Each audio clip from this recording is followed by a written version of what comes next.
જુનાગઢમાં પર્વતની ગોદમાં એવી રીતે જુનાગઢ શહેર વસેલું કે ગમે તેટલો વરસાદ પડે ને તો પણ જુનાગઢમાં પાણી ન ભરાવવું, આ શહેર ડૂબવું ના જોઈએ. પરંતુ થયું શું? 7,000 કરોડથી વધારે ભીખાભાઈ જોશીનો પ્રશ્ન હતો. એ પૈસા તો આપ્યા જુનાગઢ મહાનગરપાલિકાને, પણ ભય મુક્ત ભ્રષ્ટાચાર થયો. પાણીના નિકાલ માટે સ્ટ્રોંગ ડ્રેનેજ વોટર, વરસાદી પાણીના નિકાલ માટેના કામોમાં ભય મુક્ત ભ્રષ્ટાચાર થયો અને પરિણામે વરસાદમાં જુનાગઢની પૂરની પરિસ્થિતિ એવી કે લોકોએ મહેનત કરી કે ઈએમઆઈના હપ્તાથી ગાડી લીધી હોય એ ગાડી તરતી જાતી હોય અને ટીવીમાં જોવા મળે. આ સ્થિતિ જુનાગઢની થઈ. એના માટે જવાબદાર હોય તો ભારતીય જનતા પાર્ટીનું શાસન જવાબદાર. ન ગ ર એટલે શું? ન ગ ર એટલે નળ, ગટર અને રસ્તા જેના સારા હોય એને નગર કહેવાય. હવે આ તો મહાનગર છે, તો અહીંના નળ, ગટર ને રસ્તા તો મહાન હોવા જોઈએ ને.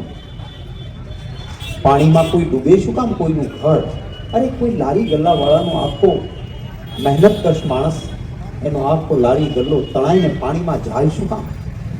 આ ભારતીય જનતા પાર્ટીના ભ્રષ્ટાચાર હતા. અરે સોસાયટીમાં માણસ, મહાનગર કોને કહેવાય કે ત્રીજા માળે હોય તો પણ ચકલી ખોલે ને પાણી આવે એવા નળની વ્યવસ્થા હોવી જોઈએ. અહીંયા તો જાહેરમાં નળ હોય અને ખોલો તો પાણી ન આવે, ઉપર લખેલું હોય બીજેપી, બીજે જઈને પી, પાણી અહીંયા નથી આવતું. આપણે વિનંતી કરવા આવ્યો, જે ભારતીય જનતા પાર્ટી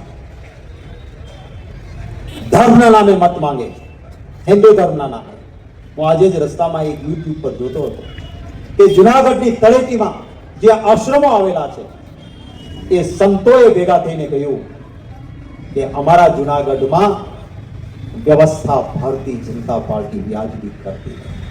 પરિક્રમા યોજાય જેની વ્યવસ્થા યોગ્ય થાય છે ખરી?